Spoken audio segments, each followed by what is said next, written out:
Hello everyone, this is lecture 18, concavity and inflection points. Just as the first derivative is related to the slope of tangent lines, the second derivative also has geometric meaning.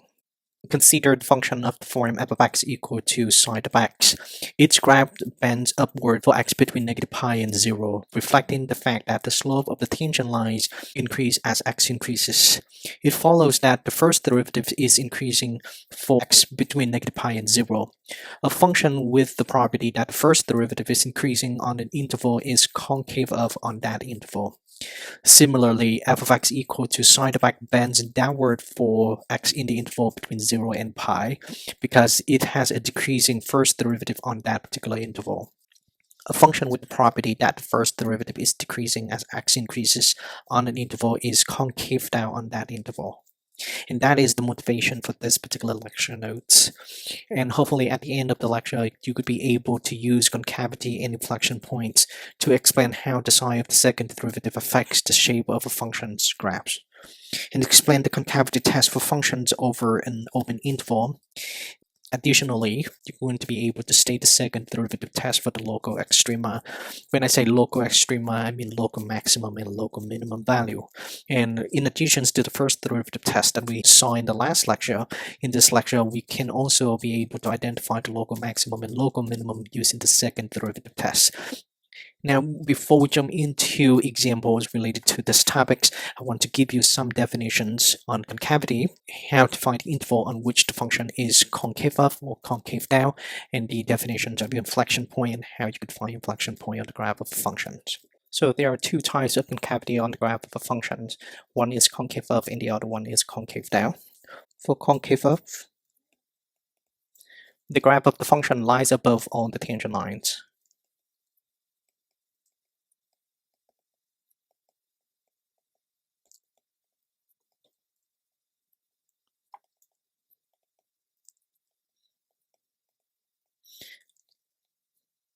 So as you can see in this graph, this is the graph representing a concave up because the graph of the function lies above all the tangent lines at any point of considerations. So in this case, we say that this graph represents a concave up situation. Now for the second definition, you have concave down. That is the graph of the function lies below all the tangent line.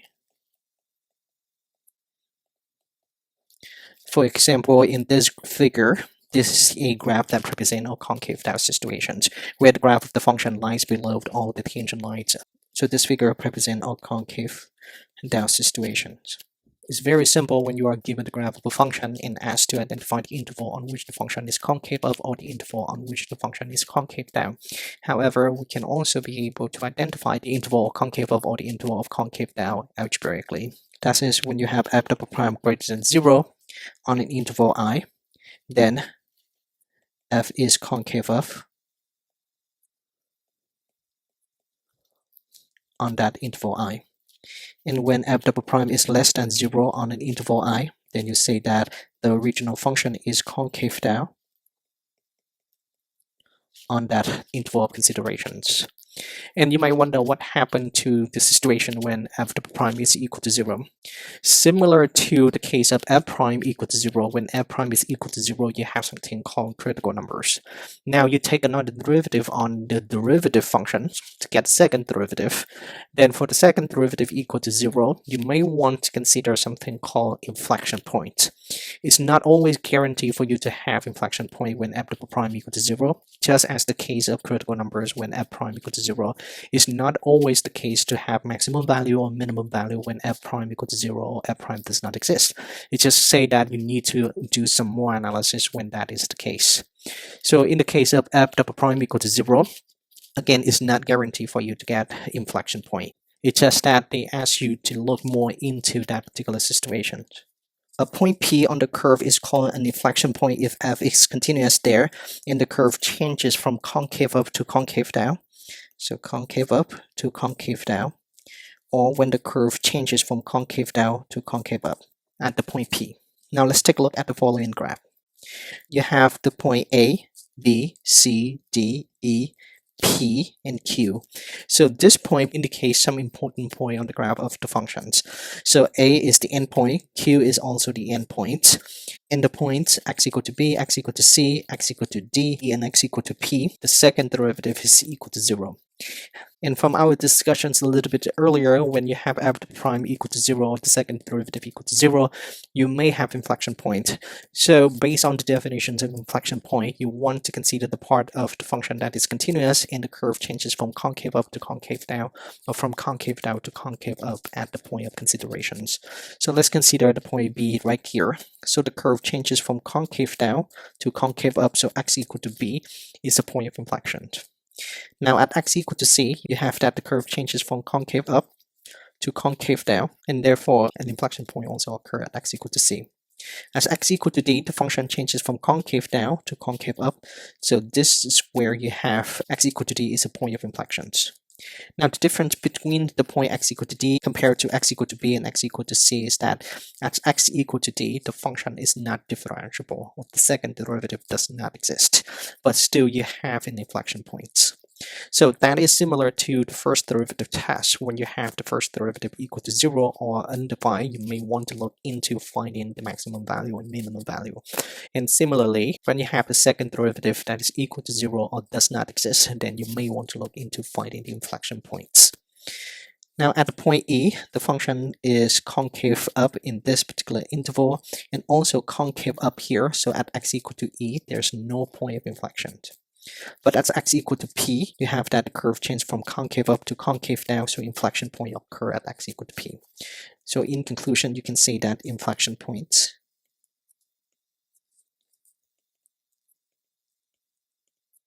occur at x equal to B, x equal to C, x equal to D, and x equal to P. And again, when you have a second derivative of the function equal to 0 or f double prime of C does not exist, that implies that there may be some inflection point.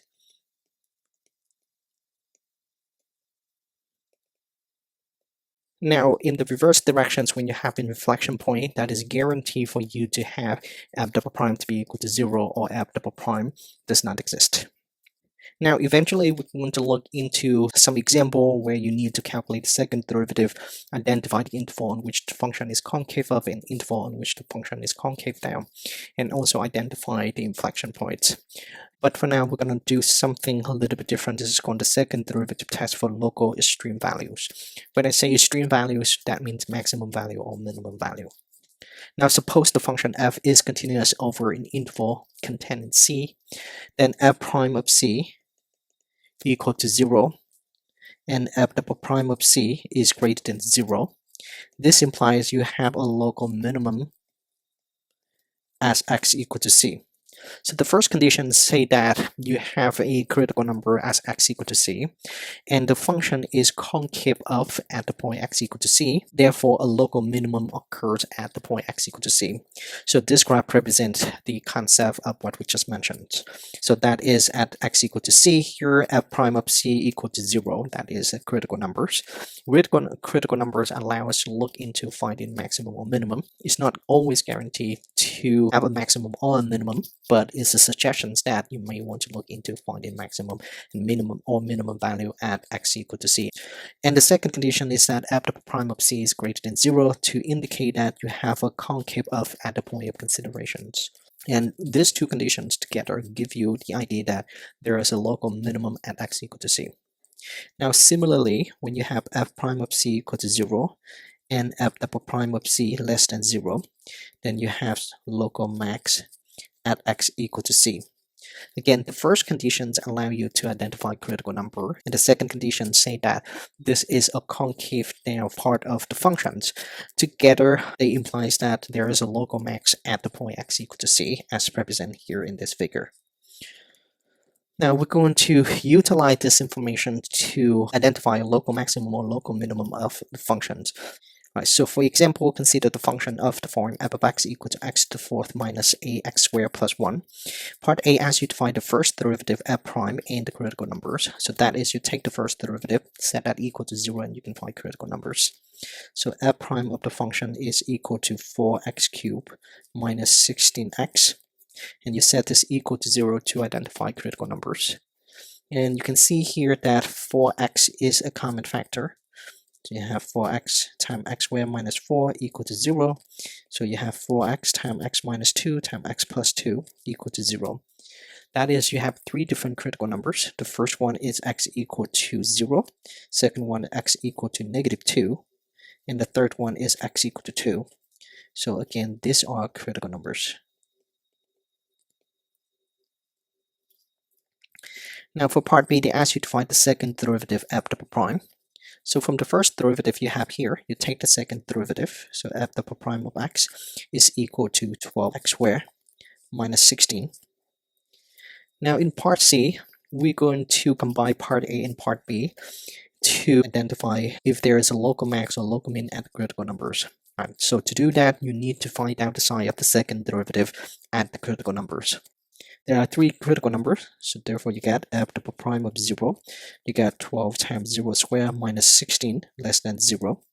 Again, you don't need to calculate the exact value. Sometimes the calculation may get a little bit more complicated. You just need to determine the sign of the second derivative at the critical numbers. So at x equal to 0, the second derivative is less than 0. Indicate that this part of the curve is concave down.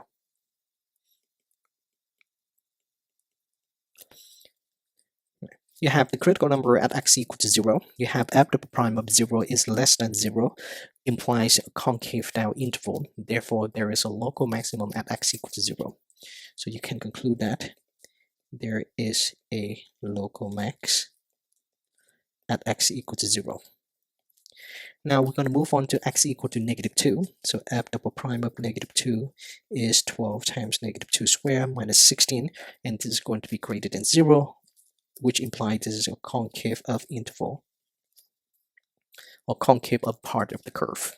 And therefore, you can conclude that there is a local minimum at x equal to negative 2.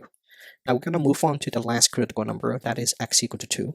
So f double prime of 2 is equal to 12 times 2 squared minus 16. Again, that is greater than 0. So you have this to be concave up as well. And you can conclude that there is a local min occur at x equal to 2.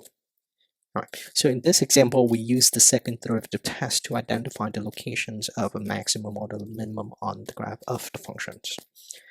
Now let's move on to example 2.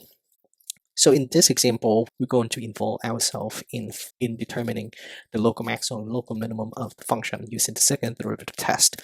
We're also going to identify the interval on which the function is concave up and interval on which the function is concave down, and from there you can find the inflection point of the functions. Alright, so consider the function of the form f of x equal to x to the fourth minus 4x cubed. Now part A asks us to find the first derivative in critical numbers. So the first derivative of the function is f prime of x equal to 4x cubed minus 12x squared. You set this equal to 0 and you can find the critical numbers. From these two terms, you see that 4x squared is a common factor. You left with x minus 3 equal to 0.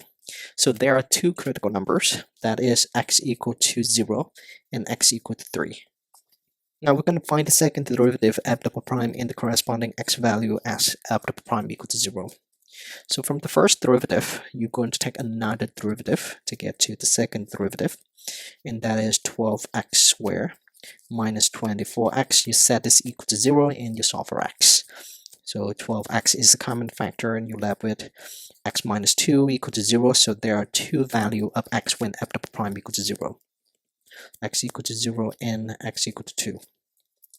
Again, when solving f double prime equal to 0, and you have values when f double prime equal to 0, it suggests that you may want to look into this point because they're possibly points of inflection or inflection points for that matter.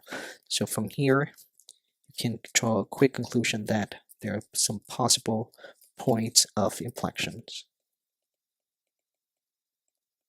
Now we're going to determine the local max and local minimum of the function using the second derivative test. So the second derivative test tells you that if f prime of c equal to 0 and f double prime of c is greater than 0, then you have a local minimum at the point of considerations. On the other hand, when f prime of c equal to 0 and f double prime of c less than 0, then you have a local minimum. There are two critical numbers, x equal to 0 and x equal to 3. So you want to calculate the sign of the second derivative at x equal to 0 and at x equal to 3. Now at x equal to 0, you have f double prime of 0 is equal to 12 times 0 cubed minus 24 times 0 equal to 0. So these calculations give you no sign for the second derivative. Therefore, you can conclude that there's no local extrema at x equal to 0. So no local extreme value at x equal to 0. At x equal to 3. You have f double prime of 3 is equal to 12 times 3 cubed minus 24 times 3, and you're going to get a positive number. Indicate that there's a local minimum at x equal to 3. So part C asks us to identify the local max and local min of the function using the second derivative test. Now we're going to move on to part D, where we need to determine the interval on which the function f is concave up and concave down. Similar to what we did in the last lecture, you look at the second derivative when it is equal to 0, you solve for x, and in this case you have two values, x equal to 0 and x equal to 2. You draw a real line containing these two critical numbers. That is, so here x equal to 0, x equal to 2, and at this point f double prime is equal to 0. These two numbers, 0 and 2, break the real lines into three different intervals. One is from negative infinity to 0, the second one is from 0 to 2, and the last one is from 2 to positive infinity.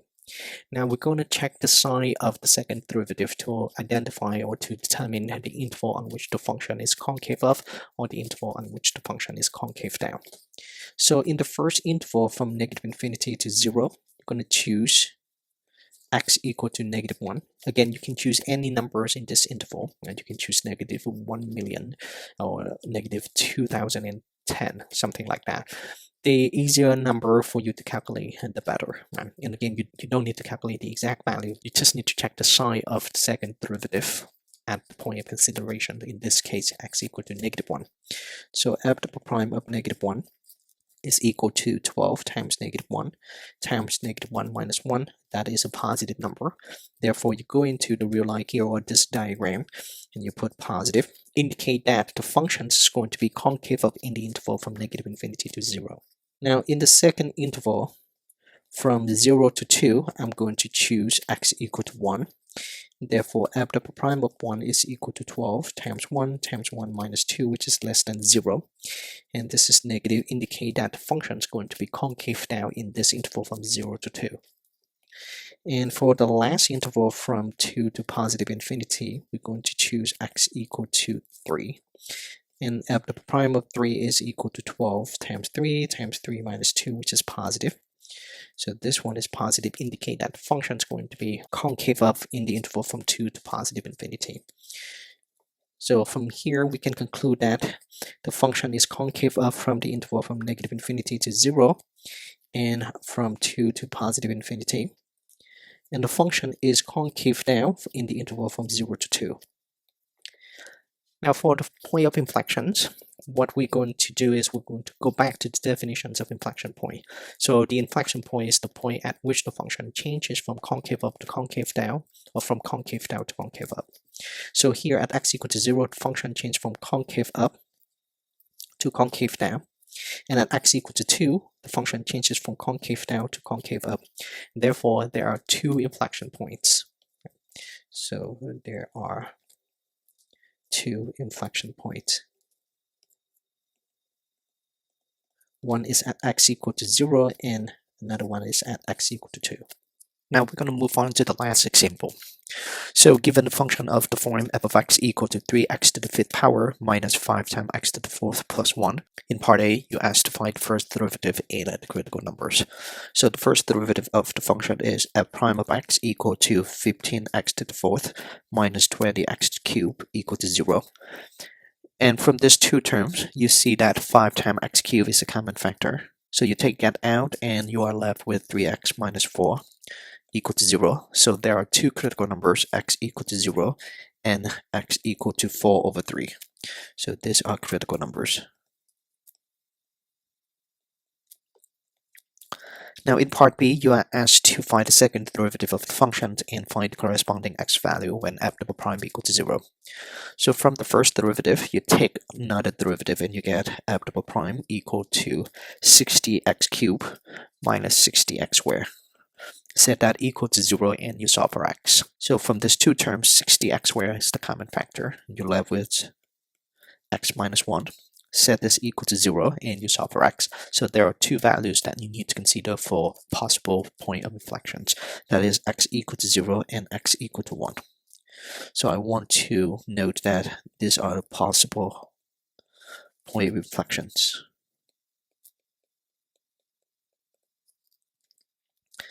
Now in part C, you want to determine the local max or local minimum of the function using the second derivative test. So there are two critical numbers that you need to consider. The first one is x equal to 0 and the second one is x equal to 4 over 3. Now at x equal to 0, you want to calculate f double prime of 0. That is 60 to 0 squared times 0 minus 1. This is equal to 0. And this implies that there is no local extreme value at x equal to 0.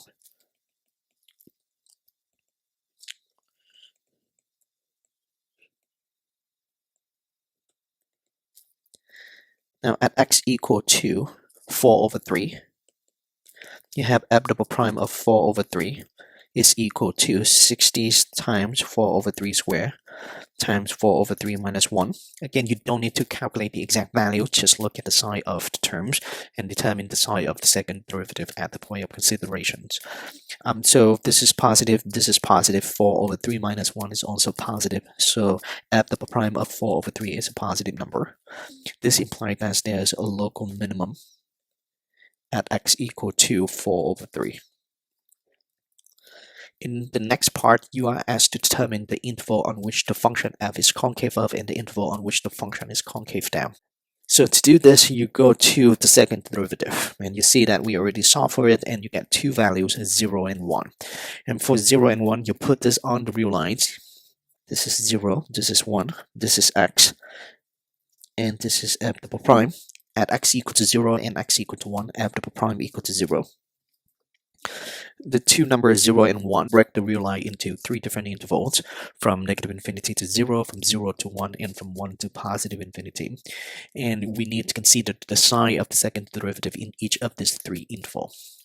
So in the interval from negative infinity to 0, you choose x equal to negative 1. The easier the number for you to calculate, the better. So f double prime of negative 1 is equal to 60 times negative 1 squared times negative 1 minus 1, and this is going to be a negative number. So you go to our diagram and you put negative here on the first interval. Now in the second interval from 0 to 1, you choose x equal to 1/2. So f double prime of 1/2 is equal to 60 times 1/2 squared times 1/2 minus 1. And this turn out the calculations also give you a negative number.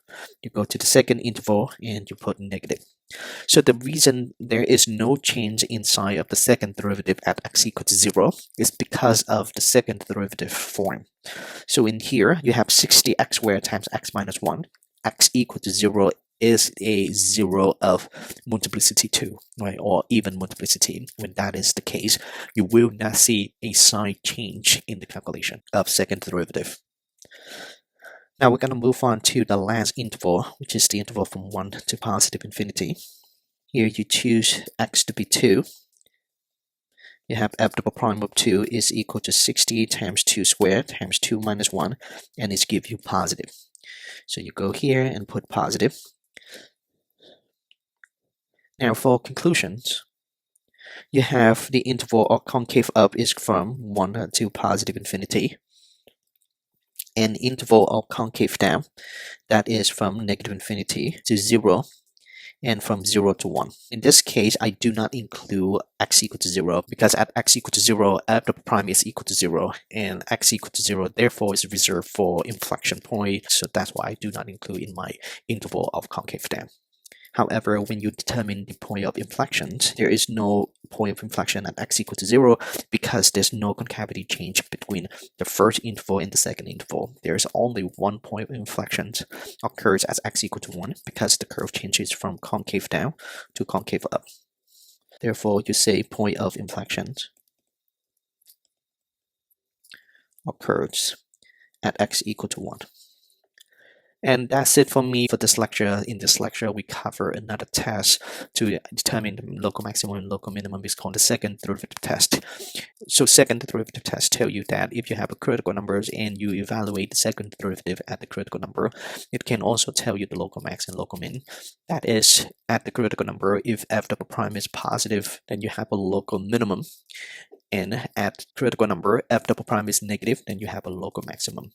You can also use the second derivative to determine the interval on which the function is concave up and the interval on which the function is concave down. And using that information, you can identify the locations of the inflection points. So that's it for me. Please let me know if you have any questions. Thank you.